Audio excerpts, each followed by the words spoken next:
ಹಿಡ್ಕೊ ಇವ್ರನ್ನ ಫೋಕಸ್ ಮಾಡಿ ಹಿಡ್ಕೊ ಮಾತಾಡ್ತಾರೆ ಮಾಮನ್ ಅದಾದ್ರು ಮಾಡೋದನ್ನ ರೆಕಾರ್ಡ್ ಮಾಡ್ಕೊತೀನಿ. ಸ್ವಲ್ಪ ಹಿಂದೆ இது கோயில் வந்து நம்ம கவிமட்டம்ன்ட்டு இதுக்கு புராதன பேர். ஆனால் இங்கெல்லாம் முன்னே ஒரு 2-3 கவி இருந்தது. ஆனால் கேவ்ஸ் அது இருந்தது. அங்கே வந்து ஒரு அந்தம்மா ஒரு சாது அந்தம்மா அந்த சாந்தமான்ட்டு அந்தம்மா அங்கே குளிரணும். இங்கேருந்து தினம் ஜபு பண்ணுறது. இங்கே ஒரு குளம் இருக்குது. அந்த குளத்துக்கு பூஜை பண்ணி குளிச்சுட்டு வந்து இங்கே ஸ்ரீனிவாசர் சிவன் சின்ன விக்கிரகம் இருக்குது.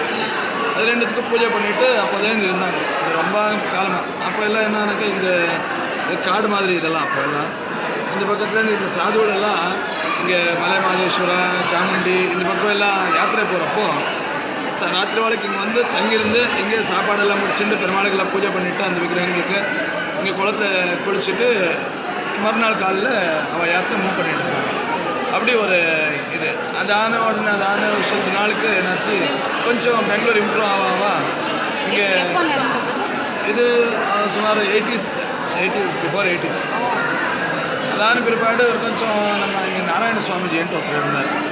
அவர் இந்த திருச்சி சுவாமிகள் இருக்கார் இல்லையா, அந்த ராஜராஜேஸ்வரி கோயில் அவரோட சிஷ்யர் அவர் இதுலேருந்து அனுமத்திலேருந்து இங்கே வந்து இந்த சிவனேஸ்வரம் இங்கே அந்த அம்மா இறந்துட்டாங்க. அந்த அம்மா இருந்துட்டான்னு கூட யாருக்கும் தெரியல. இது என்ன கவியில் படிச்சுட்டு இருப்பான். உள்ளே போன பிற்பாடு திருப்பி அந்த அம்மா வழியில் வரல. அப்புறம் அங்கே இன்னும் இதாக நானும் பிற்பாடு அந்த அம்மா போன பிற்பாடு அந்த கவி மேலே ஒரு ஹனுமார் உத்பவம் ஆச்சு.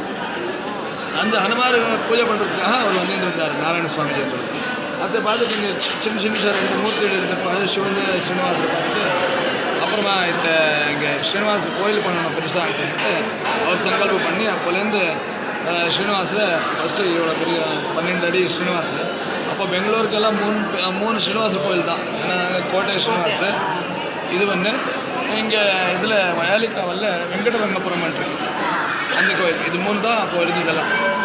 அப்போது இங்கே நல்லா இதாச்சு. அதான் பிற்பாடு பெரிய ஸ்ரீனிவாசருக்கு சரியாக சிவனை பெருசாக வைக்கணுன்ட்டு 9 அடி லிங்கத்தை ஏற்பாடு பண்ணார். அதான் பிற்பாடு அது அப்படியே நல்லா பிரபுதமானமாக வளர்ந்துன்னு போச்சு. இங்கே வந்து இந்த ஸ்ராவண சனிக்கிழமை இதெல்லாம் நல்லா நடக்கும். அப்புறமா இங்கே சனிக்கிழமையில் திருவஞ்சனம் பெருமாளுக்கு மூலவருக்கு வந்து சனிக்கிழமை திருவஞ்சனம். சனிக்கிழமையில் இந்த வியாபாரத்தில் ப்ராப்ளம் இருக்குது.